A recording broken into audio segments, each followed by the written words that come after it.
Hello friends, कैसे हैं आप लोग। आपका स्वागत है हमारे YouTube channel NU civil services पर। दोस्तों, हमने अभी जल्दी अपना यूट्यूब चैनल नेम चेंज किया है। उसके पीछे वजह ये थी कि वो यूट्यूब चैनल दोस्तों एक अलग टाइप का नेम था और मैच नहीं, दो तीन चैनल मैच कर रहे थे उससे। ठीक है, तो मैंने फ़िलहाल चेंज कर दिया। खैर दोस्तों, आज से हम शुरू कर रहे हैं NCERT क्लास 6, वो भी हिस्ट्री से शुरुआत करेंगे। क्यों मैं NCERT शुरू कर रहा हूँ दोस्तों? NCERT इसलिए शुरू कर रहा हूँ कि अभी जो भी एग्ज़ाम्स आ रहे हैं, चाहे UPSC हो, चाहे PCS हो, चाहे अदर जो भी एग्ज़ाम्स है, अगर हम PCS को एग्जाम्पल के तौर पर उठाते हैं तो PCS का दोस्तों एग्ज़ाम पैटर्न पिछले 2 साल से जो है कंसेप्चुअल वे में हो गया है। प्रीलिम्स का जो एग्ज़ाम हो रहा है वो कंसेप्चुअल हो गया है, मतलब वन लाइनर क्वेश्चन बहुत कम आ रहे हैं। 2-3 लाइन 4 लाइन क्वेश्चन बहुत अंदर से डीपली अगर आप पढ़े हुए हैं, बेसिक अगर आ सकते हैं, तो उसके लिए दोस्तों क्या है, हिस्ट्री से ज़्यादातर क्वेश्चन आते हैं। हिस्ट्री से आपका एंशिएंट बन जा रहा है, मिडवल बन जा रहा है, और साथ ही साथ मॉडर्न तो बहुत ज़्यादा इंपॉर्टेंट है, इसमें इंटरनेशनल मूवमेंट और आपका जो है इंडियन फ्रीडम स्ट्रगल 1857, बहुत सारे क्वेश्चन। तो हिस्ट्री इसलिए मैंने पहले उठाया है दोस्तों, ताकि अपकमिंग जो एग्ज़ाम है उसमें आपको मदद मिल सके। अब दोस्तों, अगर NCERT की बात करें तो अगर आप स्टैंडर्ड बुक, जैसे अभी आप जो है NCERT पढ़ेंगे, NCERT पढ़ने के बाद भी दोस्तों आप जो जो भी एग्ज़ाम्स होते हैं, एटलीस्ट UPSC और PCS की मैं बात कर रहा हूँ, उसमें 100 में से कम कुछ नहीं तो आप 60-70% आप क्वेश्चन यहाँ से सॉल्व कर देंगे। इसके बाद स्टैंडर्ड बुक पढ़नी पड़ती है, ठीक है, लेकिन दोस्तों अगर स्टैंडर्ड बुक की बात की जाए तो वो भी कहीं ना कहीं NCERT से ही जो है, मतलब उससे NCERT को ही ध्यान में रखकर बनाई गई है। ठीक है, तो अगर आप NCERT पढ़ लेंगे तो आपका कंसेप्ट क्लियर हो जाएगा शुरुआत से, बेसिक लेवल पे। तो दोस्तों आज हम शुरू करते हैं NCERT क्लास 6 का हिस्ट्री पहला चैप्टर। ठीक है, इसके अलावा दोस्तों हमारा करंट अफेयर सीरीज चल रही है परीक्षा मंथन की, वो आप जाके प्लेलिस्ट में देख सकते हैं। पूरा ऑलमोस्ट मैंने कवर कर दिया है। कुछ बचे हुए सेगमेंट है, टॉपिक है, वो भी हम जल्दी कवर कर लेंगे। ठीक है, पॉलिटी का भी लेक्चर पड़ा हुआ है उस पर प्लेलिस्ट में। चलिए दोस्तों आगे बढ़ते शुरू करते हैं आज का पहला चैप्टर हिस्ट्री का NCERT से। दोस्तों एक चीज़ और, अगर आप हमारे चैनल पर पहली बार विजिट कर रहे हैं तो आप जाके जो है चैनल सब्सक्राइब करिए और इसको ज़्यादा से ज़्यादा शेयर करिए ताकि लोगों के पास इसको पहुँचे, ठीक है, और इसको देख सकें। चलिए आगे बढ़ते हैं दोस्तों। ये जो NCERT की इतिहास हिस्ट्री की क्लास 6 की बुक है दोस्तों, इसके पढ़ने का तरीका है, मतलब ऐसे नहीं आप शुरू हो गए पढ़ लीजिए। ठीक है, मतलब ठीक है, मानते हैं ये एक तरह से बच्चों के लिए क्लास 6 लेवल की शुरुआत के लिए बच्चे जिस तरह पढ़ते हैं, नहीं दोस्तों, ये बुक एक तरह से देखा जाए तो आपके अंदर सोच पैदा करती है, आपके अंदर मतलब एक क्वेश्चन मार्क क्रिएट करती है कि ठीक है, हाउ, वाई, कैसे, मतलब कैसे, क्यों, कहाँ, ये सब चीज़ें तो है। बहुत बेहतरीन तरीके से ये बुक इसीलिए बनाया गया है कि आप माइंडसेट, मतलब जो आपका है वो एक कहीं ना कहीं आपका ओपिनियन क्रिएट करे, ऐसा क्यों हो रहा है, ऐसा कहाँ होगा, ऐसा कब होगा। ठीक है, इसीलिए दोस्तों ये बहुत ज़्यादा इंपॉर्टेंट है। इसको हम लोग पढ़ने का टेक्निक ये है कि सबसे पहले हम लोग इसे क्वेश्चन देखेंगे। क्वेश्चन एक बार हम लोग देख लेंगे तो उसी को ध्यान में रखकर हम चैप्टर पढ़ेंगे, तो कहीं ना कहीं हमारे माइंड में जो क्वेश्चन मार्क रहेगा वो उसका जवाब हम लोग को मिल जाएगा। ठीक है, तो चलिए सबसे पहले इसका क्वेश्चन हम लोग देख लेते हैं। इसका क्वेश्चन दोस्तों, एक सेकेंड दोस्तों, क्वेश्चन देखने से पहले ये जो जितने भी चैप्टर हैं इस बुक के अंदर उसको हम लोग देख लेते हैं, कितने चैप्टर हम लोग को पढ़ने हैं। शुरुआत आज पहला चैप्टर हम लोग करेंगे, तो टोटल 12 चैप्टर है दोस्तों। ठीक है, 12 चैप्टर में दोस्तों पहला जो है क्या, कब, कहाँ और कैसे। दूसरा आरंभिक मानव। ठीक है, तीसरा दोस्तों भोजन, संग्रहण, उत्पादन, आरंभिक नगर, क्या बताती है हमें किताबें और कब्रें। ठीक है, मतलब राजा राज, एक प्राचीन गणराज्य, नए प्रश्न, नए विचार, अशोक, खुशहाल गांव, मतलब टोटल 12 हैं। इसको हम लोग देखेंगे। आज हम लोग पहला चैप्टर जो है, पहला चैप्टर क्या, कब, कहाँ और कैसे शुरू करते हैं। तो चलिए आगे बढ़ते हैं। सबसे पहले क्वेश्चन देखते हैं इसका। इसमें पहला चैप्टर है पहला क्वेश्चन दोस्तों, नर्मदा घाटी, उसके सामने पहला बड़ा राज्य मगध, आखेट तथा संग्रहण, गारो पहाड़ियाँ। ठीक है, लगभग 2500 वर्ष पूर्व के नगर, सिंधु घाटी, मतलब इसके सामने ये दिए हुए हैं, इसको मैच करना है एग्जैक्टली कौन सा सही है। तो दूसरा है पांडुलिपियों अभिलेखों में एक प्रमुख अंतर बताइए। तो इसको हम पढ़ेंगे तो अभी हम लोग को समझ में आ जाएगा। ठीक है, आगे देखिए आओ चर्चा करें। ये उतना ज़्यादा इंपॉर्टेंट नहीं है क्योंकि अभी ये सब पहला चैप्टर है क्लास 6 की किताब है, तो उस लेवल पे क्वेश्चन अभी डाला नहीं है इसमें, एक दो क्वेश्चन है इसमें। ठीक है, चलिए चलते हैं, चैप्टर देखते हैं। दोस्तों उसको पढ़ने में बड़ा मज़ा भी आता है, क्योंकि एक तरह से एक बच्चे की तरह इसको ट्रीट किया गया, कि क्लास 6 की किताब है। ठीक है, तो क्या, कब, कहाँ और कैसे, चलिए शुरू करते हैं। रशीदा का सवाल। रशीदा बैठी अखबार पढ़ रही थी, अचानक उसकी निगाह एक कुर्सी पर पड़ी। 100 साल पहले। वह सोचने लगी कि ये कोई कैसे जान सकता है कि इतने वर्ष पहले क्या हुआ था। तो कैसे पता लगाएं? ये जानने के लिए कि कल क्या हुआ था, तुम रेडियो सुन सकते हो, टेलीविज़न देख सकते हो, या फिर अखबार पढ़ सकते हो। साथ ही ये जानने के लिए कि पिछले साल क्या हुआ था, तुम किसी ऐसे व्यक्ति से बात कर सकते हो जिसे उस समय की स्मृति हो, लेकिन बहुत पहले क्या हुआ ये कैसे जाना जा सकता है। दोस्तों जहाँ इंपॉर्टेंट पॉइंट आएगा वहाँ हम डिस्कस कर लेंगे, वहाँ हम समझा देंगे आपको। ठीक है, अब ये सब चीज़ें, अतीत के बारे में हम क्या जान सकते हैं, अतीत के बारे में हम क्या जान सकते हैं। अतीत के बारे में बहुत कुछ जाना जा सकता है, जैसे लोग क्या खाते थे, कैसे कपड़े पहनते थे, किस तरह घरों में रहते थे। हम आखेटक मतलब दोस्तों होता है शिकारी। ठीक है, आखेट आखेटक मतलब होता है शिकारी, ध्यान रखिएगा। पशुपालकों, कृषकों, शासकों, व्यापारियों, पुरोहितों, शिल्पकारों, कलाकारों, संगीतकारों या फिर वैज्ञानिकों के जीवन के बारे में जानकारी हासिल कर सकते हैं। यही नहीं, हम ये भी पता लगा सकते हैं कि उस समय बच्चे कौन से खेल खेलते थे, कौन सी कहानियाँ सुना करते थे, कौन से नाटक देखा करते थे, या फिर कौन कौन से गीत गाते थे। ठीक है दोस्तों, अगला क्वेश्चन आता है, लोग कहाँ रहते थे। ठीक है, अभी हम लोग मानचित्र देखेंगे। दोस्तों अगर हो सके तो अगर आपके पास मानचित्र है तो मानचित्र लेकर भी बैठिए, मानचित्र में जाकर एक बार देख लीजिएगा। कई लाख वर्ष पहले से लोग इस नदी के तट पर रह रहे हैं। ठीक है, नर्मदा नदी की बात की जा रही है। कहाँ पे है नर्मदा नदी दोस्तों, ये आप कमेंट करिए। कई लाख, नर्मदा और गोदावरी। ठीक है, नर्मदा, गोदावरी, कावेरी। ठीक है, ये सब जो नदियाँ हैं दोस्तों कहाँ से निकलती हैं, ठीक है, कहाँ से कहाँ पे जाके मिलती हैं। ठीक है, जैसे एंटी नर्मदा और ताप्ती जो नदी होती है दोस्तों, वो वेस्ट से ईस्ट की तरफ बहती है। खैर हम इसको आगे पढ़ाएंगे, आपको तो बताएंगे। ठीक है, यही दो ऐसी नदी है जो वेस्ट से ईस्ट की तरफ बहती हैं और अरेबियन सी में जाके मिल जाती हैं, गिर जाती हैं। ठीक है, नर्मदा और ताप्ती। तो नर्मदा नदी का पता लगा, कई लाख वर्ष पहले लोग इस नदी के तट पर रह रहे हैं। यहाँ रहने वाले आरंभिक लोगों में से कुछ कुशल संग्राहक थे जो आसपास के जंगलों की विशाल संपदा से परिचित थे। अपने भोजन के लिए वे जड़ों, फलों तथा जंगल के अन्य उत्पादों का यहीं से संग्रह किया करते थे। वे जानवरों का आखेट मतलब जानवरों का शिकार भी करते थे। ठीक है, अब देखिए क्वेश्चन, अब तुम उत्तर पश्चिम की सुलेमान और किरथर पहाड़ियों का पता लगाओ। उत्तर पश्चिम दोस्तों वह जम्मू कश्मीर के साइड, लेफ्ट साइड की बात कर रहा है, जम्मू कश्मीर, पंजाब। ठीक है, इधर की बात कर रहा है, मतलब पंजाब दिल्ली उल्ली जो ये सब एरिया पड़ता है ना, उत्तर पश्चिम इसकी बात कर रहा है। इसी क्षेत्र में कुछ ऐसे स्थान जहाँ लगभग 8,000 वर्ष पूर्व स्त्री पुरुषों ने सबसे पहले गेहूँ तथा जौ की जैसी फसलों को उपजाना आरंभ किया। ये इंपॉर्टेंट क्वेश्चन है दोस्तों। सबसे पहले इस क्षेत्र में दोस्तों गेहूँ तथा जौ जैसी फसल को उपजाना शुरू किया। ठीक है, उन्होंने भेड़, बकरी और गाय बैल जैसे पशुओं को पालतू बनाना शुरू किया। ये लोग गांव में रहते थे। उत्तर पूर्व नॉर्थ ईस्ट की बात कर रहा है। ठीक है, मेघालय, शिलोंग की बात कर रहा है। उत्तर पूर्व में गारो तथा मध्य भारत में विंध्य पहाड़ियों का पता लगाओ। अभी हम लोग क्वेश्चन में देखे थे, मैप में देखे, ये कुछ ऐसे क्षेत्र थे जहाँ कृषि का विकास हुआ था यहाँ पे। ठीक है, जहाँ सबसे पहले चावल उपजाया गया। ये वे स्थान विंध्य के उत्तर में स्थित थे। अब देखिए दोस्तों, ये आपका जो है मैप हो गया। मैप में अगर हम लोग देखेंगे तो ये आपका देखिए गारो पहाड़ियाँ, ये आपका पड़ जा रहा है मेघालय में। ठीक है, नीचे गंगा नदी आके यहाँ पे बे ऑफ बंगाल में जो है बंगाली खाड़ी में गिर जाती है। ठीक है, ब्रह्मपुत्र नदी उसके ऊपर है। तो यही बात कर रहा है कि सबसे पहले कृषि का विकास जो है दोस्तों गारो पहाड़ियाँ में जो है किया गया, यहाँ पे हुआ।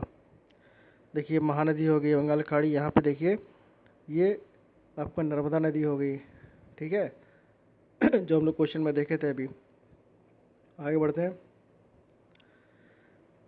मानचित्र पर सिंधु तथा इसकी सहायक नदियों का पता लगाने का प्रयास करो।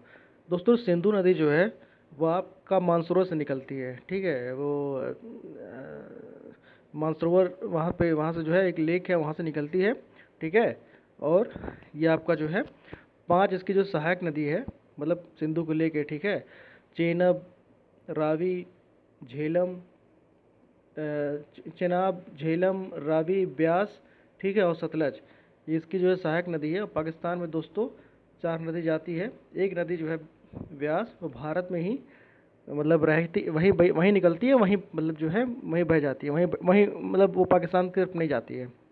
तो सिंधु तथा इसकी सहायक नदियों का पता लगाने का प्रयास करो। सहायक नदी उन्हें कहते हैं जो एक बड़ी नदी में मिल जाती है। लगभग 4700 वर्ष पूर्व इन्हीं नदियों के किनारे कुछ आरंभिक नगर, देखिए दोस्तों, आरंभिक नगर की बात की जा रही है ना, कुछ आरंभिक नगर फले फूले। अब दोस्तों हड़प्पा सभ्यता के बारे में आपको पता ही होगा, उससे कहते थे सिंधु सभ्यता भी कहते थे, उसको कहते थे इंडस सिविलाइजेशन। क्यों कहते थे? कि ये सिंधु ही नदी थी जहाँ पे ये लोग बसे थे आगे, ठीक है, यहीं पे शुरुआत हुई थी। तो हड़प्पा की जो खोज सबसे पहले दयाराम साहनी ने किया था, ठीक है, ठीक है, तो सिंधु के किनारे ही था वो, जिसकी वजह से इसका नाम सिंधु सभ्यता पड़ा। इसको सिंधु सिंधु सभ्यता भी कहते हैं, हड़प्पा सभ्यता को। तो 47 वर्ष पहले पूरी नदियों के किनारे कुछ आरंभिक नगर फूले फैले। गंगा और इसके सहायक नदियों के किनारे तथा समुद्र तटवर्ती इलाकों में नगरों का विकास 2500 वर्ष पूर्व। ये ध्यान रखिएगा दोस्तों, बहुत इंपॉर्टेंट है। पूछ सकता है दोस्तों कि हड़प्पा जो सभ्यता है या इंडस सिविलाइजेशन है, उसका एज क्या रहा है। तो 2500 से जो है 2500 से शुरुआत हुआ था दोस्तों, 2500 BC, ठीक है। गंगा तथा इसकी सहायक नदी सोन का पता लगाइए। अब सोन जो है दोस्तों कहाँ पे है? सोन जो है आपका बिहार में पड़ता है, जिसको मगध के नाम से पहले जाना जाता था। गंगा के दक्षिण क्षेत्र में इस नदी के आसपास, ठीक है, इस नदी के आसपास मगध, प्राचीन काल में मगध के नाम से जाना जाता था। इसके शासक बहुत शक्तिशाली थे और उन्होंने एक विशाल राज्य स्थापित किया था। देश के अन्य हिस्सों में भी ऐसे राज्यों की स्थापना की गई, ठीक है। लोगों ने सदैव जो है उपमहाद्वीप के एक हिस्से से दूसरे हिस्से तक की यात्रा की। कभी कभी हिमालय जैसे ऊंचे पर्वत, पहाड़ियों, रेगिस्तान, नदियों तथा समुद्र के कारण यात्रा जोखिम भरी होती थी। फिर भी ये यात्रा उनके लिए असंभव नहीं थी। अतः कभी लोग काम की तलाश में तो कभी प्राकृतिक आपदाओं के कारण एक स्थान से दूसरे स्थान जाया करते थे। कभी कभी सेनाएं दूसरे क्षेत्रों पर विजय हासिल करने के लिए जाती थी, ठीक है। इसके अतिरिक्त व्यापारी कभी काफिले में तो कभी जहाज़ों में अपने साथ मूल्यवान वस्तुएं लेकर एक स्थान से दूसरे स्थान जाते रहते थे। धार्मिक गुरु लोगों की शिक्षा और सलाह देते हुए एक गांव से दूसरे गांव तक, एक कस्बे से दूसरे कस्बे तक जाया करते थे। कुछ लोग नए और रोचक स्थानों को खोजने की चाह में उत्सुकतावश भी यात्रा किया करते थे। इन सभी यात्राओं से लोगों को एक दूसरे के विचारों को जानने का अवसर मिला। मतलब दोस्तों इसमें एक जगह से दूसरी जगह जाने की बात की जा रही है कि बहुत सारे लोग जब इधर से उधर जाते थे, प्लान करते थे, माइग्रेट करते थे, या शिक्षा के क्षेत्र में शिक्षा के लिए जाते थे, या युद्ध करने के लिए जाते थे, या जो है एक गांव से दूसरे गांव के लिए कस्बे बसाने के लिए जाते थे, ठीक है, वहाँ बसने के लिए जाते थे। व्यापारी जाते थे एक अपने मतलब काफिले से जहाज़ों के साथ यहाँ से वहाँ। तो दोस्तों इसी को जो है इसी से जो है मतलब यहाँ पे एक तरह से जो है जो नगरीय व्यवस्था है, जहाँ मानव बसने का जो समझ लीजिए शुरुआत जो हुई वो यहीं से शुरू होती है। आज लोग यात्राएं क्यों करते हैं, देखिए ये क्वेश्चन पूछा है। एक बार फिर तो मानचित्र एक में देखिए, तो दोस्तों वही पहाड़ी, पर्वत और समुद्र इस उपमहाद्वीप की प्राकृतिक सीमा का निर्माण करते हैं, ठीक है। पहाड़ी, पर्वत और समुद्र इस उपमहाद्वीप प्राकृतिक सीमा का निर्माण करते हैं। हालांकि लोगों के लिए इन सीमाओं को पार करना आसान नहीं था, उस वक्त की बात हो रही है। जिन्होंने ऐसा चाहा वे ऐसा कर सके, वे पर्वतों की ऊंचाई को छू सके तथा गहरे समुद्रों को पार कर सके। उपमहाद्वीप के बाहर से भी कुछ लोग यहाँ आए और यहीं बस गए। लोगों की इस आवागमन ने हमारी सांस्कृतिक परंपराओं को समृद्ध किया। कई सौ वर्षों से लोग पत्थर को तराशने, संगीत रचने और यहाँ तक कि भोजन बनाने के लिए नए तरीकों के बारे में एक दूसरे के विचारों को अपनाते रहे हैं, ठीक है। अब दोस्तों देश के नाम, अब ये देखिए, अपने देश के लिए हम प्राय इंडिया तथा भारत जैसे नामों का प्रयोग करते हैं। दरअसल इंडिया शब्द इंडस से निकला है, ठीक है, जिसे संस्कृत में सिंधु कहा जाता है। इंडस जो है एक्चुअली ग्रीक जो लोग थे, उन्होंने नाम रखा था, ठीक है। इसको संस्कृत में सिंधु कहते थे। और से ही इंडस बना था और इंडस से इंडिया बना। ठीक है। अपने एटलस में ईरान और यूनान का पता लगाइए। लगभग 2500 वर्ष पूर्व उत्तर पश्चिम की ओर से आने वाले ईरानियों और यूनानियों ने सिंधु को हिंदोस, देखिए देखो इंडस हिंदोस की बात हो रही है, तथा इंदोस इस नदी के पूर्व में स्थित भूमि प्रदेश को इंडिया कहा। देखिए यहाँ है ना, ये एक सेकंड, इंडिया कहा। भारत नाम का प्रयोग उत्तर पश्चिम में रहने वाले लोगों के एक समूह के लिए किया जाता था। इस समूह को उल्लेख संस्कृत के आरंभिक लगभग 3500 वर्ष पुरानी ऋग्वेद, सबसे पहला वेद ऋग्वेद में मिलता है। बाद में इसका प्रयोग देश के लिए होने लगा। ठीक है। अतीत के बारे में कैसे जानें? अतीत की जानकारी हम कई तरह से प्राप्त कर सकते हैं। इनमें से एक तरीका अतीत में लिखी गई पुस्तकों को ढूंढना और पढ़ना है। ये पुस्तकें हाथ में लिखी होने के कारण पांडुलिपि कही जाती है। मतलब ये पुस्तकें हाथ से लिखी होने के कारण इनको पांडुलिपि कही जाती है। अंग्रेजी में पांडुलिपि के लिए प्रयुक्त होने वाला मैन्यूस्क्रिप्ट जो शब्द है वो लैटिन शब्द मेनू, जिसका अर्थ हाथ है, से निकला है। ठीक है। पांडुलिपि को मैन्यूस्क्रिप्ट कहा जाता है, जो कि लैटिन शब्द मेनू से निकला हुआ है, जिसका अर्थ है हाथ से निकला, हाथ जिसका अर्थ है हाथ है, उससे निकला है। ये पांडुलिपियाँ प्रायः ताड़पत्रों अथवा हिमालय क्षेत्र में उगने वाले भुर्ज नामक पेड़ की छाल से विशेष तरीके से तैयार भोजपत्र पर लिखी मिलती है। ठीक है दोस्तों, आगे बढ़ते हैं। इतने वर्षों में इनमें से एक सेकंड, इतने वर्षों में इनमें से कई पांडुलिपियों को कीड़ों ने खा लिया तथा कुछ जो है नष्ट हो गई, नष्ट कर दी गई। फिर भी ऐसी कई पांडुलिपियाँ आज भी उपलब्ध है। प्रायः ये पांडुलिपियाँ मंदिरों और विहारों में प्राप्त होती हैं। इन पुस्तकों में धार्मिक मान्यताओं व व्यवहारों, राजाओं के जीवन, औषधियों तथा विज्ञान आदि सभी प्रकार के विषयों की चर्चा मिलती है। इनके अतिरिक्त हमारे यहाँ महाकाव्य, कविताएँ तथा नाटक भी है। इनमें से कई संस्कृत में लिखे हुए मिलते हैं, जबकि अन्य प्राकृतिक और तमिल में प्राकृतिक भाषा का प्रयोग आम लोग करते थे।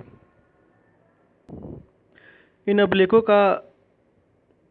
अभिलेखों का भी अध्ययन कर सकते हैं। ऐसे लेख पत्थर अथवा धातु जैसी अपेक्षाकृत कठोर सतहों पर उत्कीर्ण किए गए मिलते हैं। ठीक है।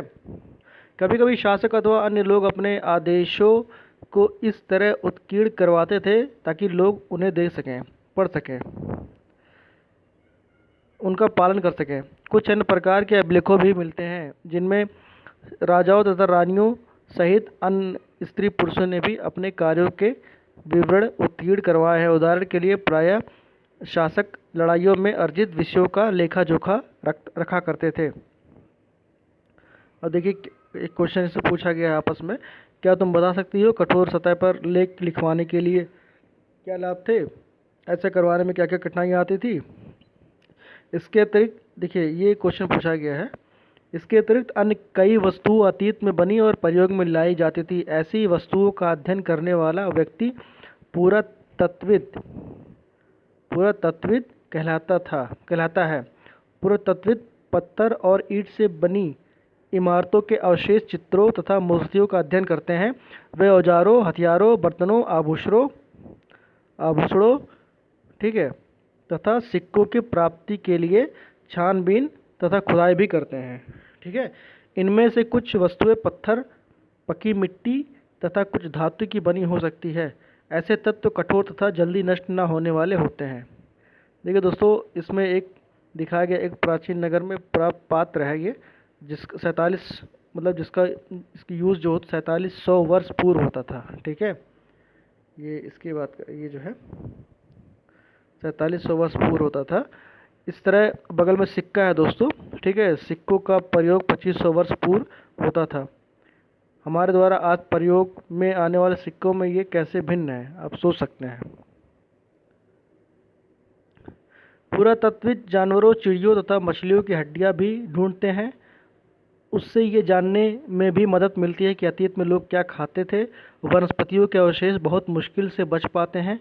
यदि अन्न के दाने अथवा लकड़ी के टुकड़े जल जाते हैं तो वे जले हुए रूप से बचे रहते हैं। ठीक है। क्या पुरातत्वविदों को बहुधा कपड़ों के अवशेष मिलते होंगे? पांडुलिपियों, अभिलेखों तथा पुरातत्व से ज्ञात जानकारियों के लिए इतिहासकार प्रायः स्रोत शब्द का प्रयोग करते हैं, मतलब सोर्स कहाँ से मिला। ठीक है, इतिहासकार उन्हें कहते हैं कि जो अतीत का अध्ययन करते हैं, स्रोत के प्राप्त होते ही अतीत के बारे में पढ़ना बहुत रोचक हो जाता है, क्योंकि इन स्रोतों की सहायता से हम धीरे धीरे अतीत का पुनर्निर्माण करते जाते हैं। अतः इतिहासकार तब पुरातत्वविद उन जासूसों की तरह है जो इन सभी स्रोतों का प्रयोग सुराग के रूप में कर अतीत को जानने का प्रयास करते हैं।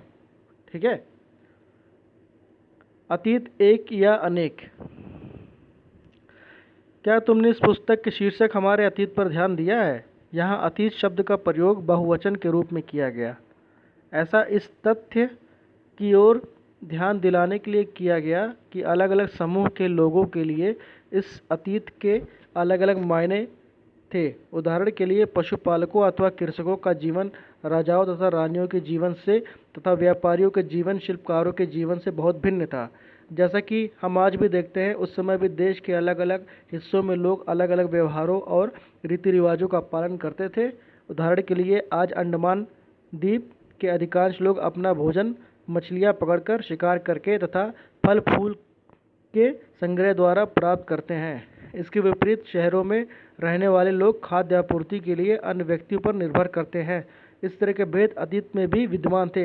मतलब दोस्तों, इसमें ये कहा गया है कि आज के टाइम में जो लोग डिपेंडेंट रहते हैं शहरों में, या फिर अंडमान निकोबार का एग्जांपल दिया है कि वहाँ पे मछलियाँ पकड़ के लोग खाते हैं, ये चीज़ें पहले भी मौजूद थी। ठीक है, इसके अतिरिक्त एक तरह का भेद है, उस समय शासक अपनी विजयों का लेखा जोखा रखते थे।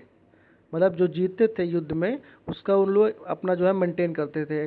ठीक है, यही कारण है कि हम उन शासकों तथा उनके लड़ी जाने वाली लड़ाइयों के बारे में काफ़ी कुछ जानते हैं, जबकि शिकारी, मछुआरे, संग्राहक, कृषि अथवा पशुपालक जैसे आम आदमी प्रायः अपने कार्यों का लेखा जोखा नहीं रखते थे। पुरातत्व की सहायता से हमें उनके जीवन को जानने में मदद मिलती है, हालांकि अभी भी इनके बारे में बहुत कुछ जानना बाकी है, शेष है। तिथियों का मतलब क्या होता है? अगर कोई तुमसे तिथि के विषय में पूछे तो तुम शायद उस दिन की तारीख, माह, वर्ष, जैसे कि 2000 या इसी तरह का कोई और वर्ष बताओगे। वर्ष की यह गणना ईसाई धर्म प्रवर्तक ईसा मसीह के जन्म की तिथि से की जाती है। दोस्तों, इसमें दो वर्ड यूज़ होता है, BC और AD। ठीक है, बिफोर क्राइस्ट और एक एंटीमिडियन। एक सेकंड दोस्तों, इसमें दो वर्ड यूज़ होता है। ठीक है, एक है दोस्तों BC और है एक दोस्तों AD।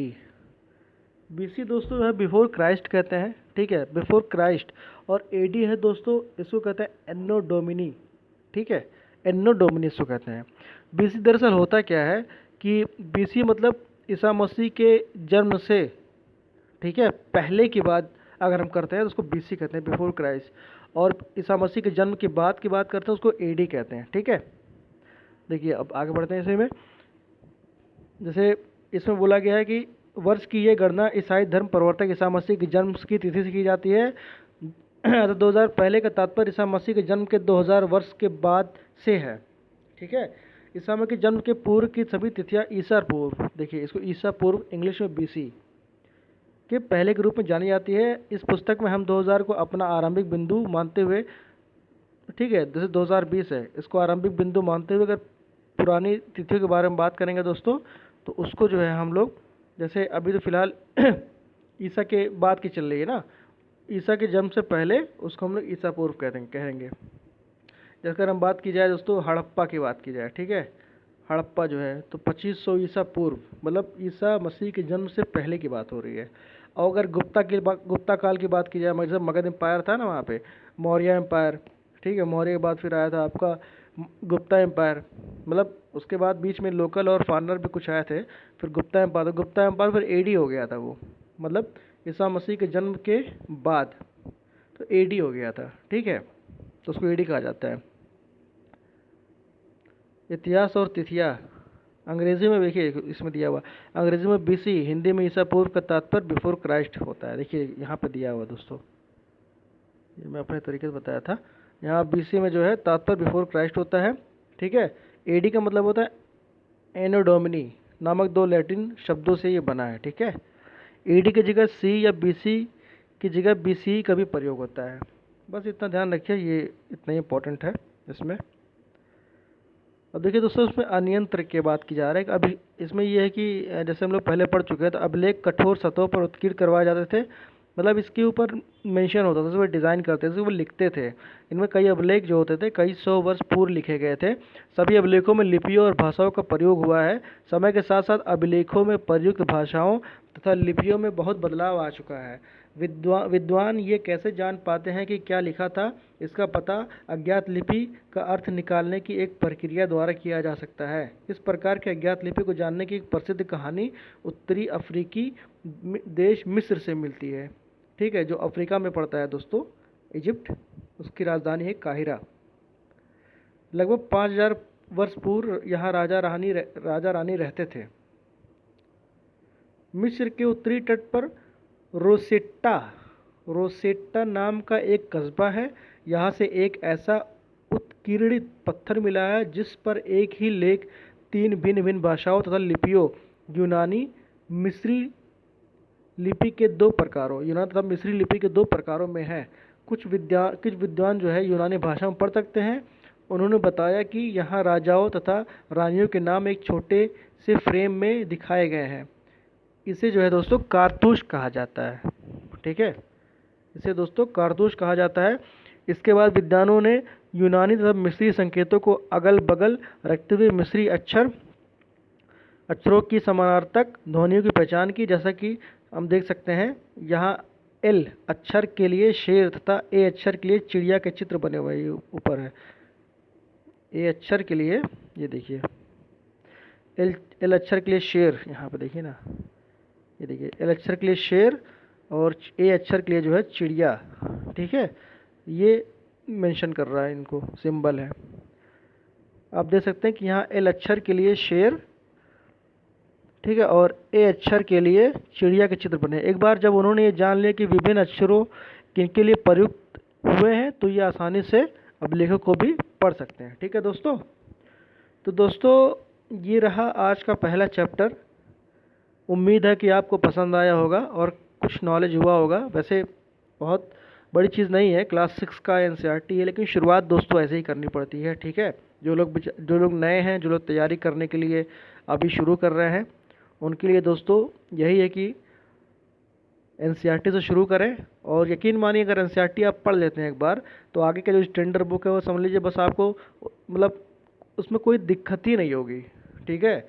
आधा तो आपका 70% कंसेप्ट क्लियर पहले से ही रहेगा। तो दोस्तों बने रहिए। अगला वीडियो अगले चैप्टर में हम चैप्टर 2 हम लोग देखेंगे। जो अगला चैप्टर रहेगा दोस्तों, वो आपका रहेगा आरंभिक जीवन की खोज में, आरंभिक मानव की खोज में, ठीक है। अध्याय 2 रहेगा, चैप्टर 2 रहेगा। इसको हम लोग अगले चैप्टर में देखेंगे, तो आप वेट करिए। और दोस्तों अगर आप सब्सक्राइब नहीं किए, सब्सक्राइब करिए और इसको ज़्यादा से ज़्यादा शेयर करिए। पसंद आए वीडियो तो लाइक करिए और कमेंट ज़रूर करिए दोस्तों। चलिए दोस्तों, मिलते हैं फिर अगले वीडियो में। धन्यवाद, थैंक यू।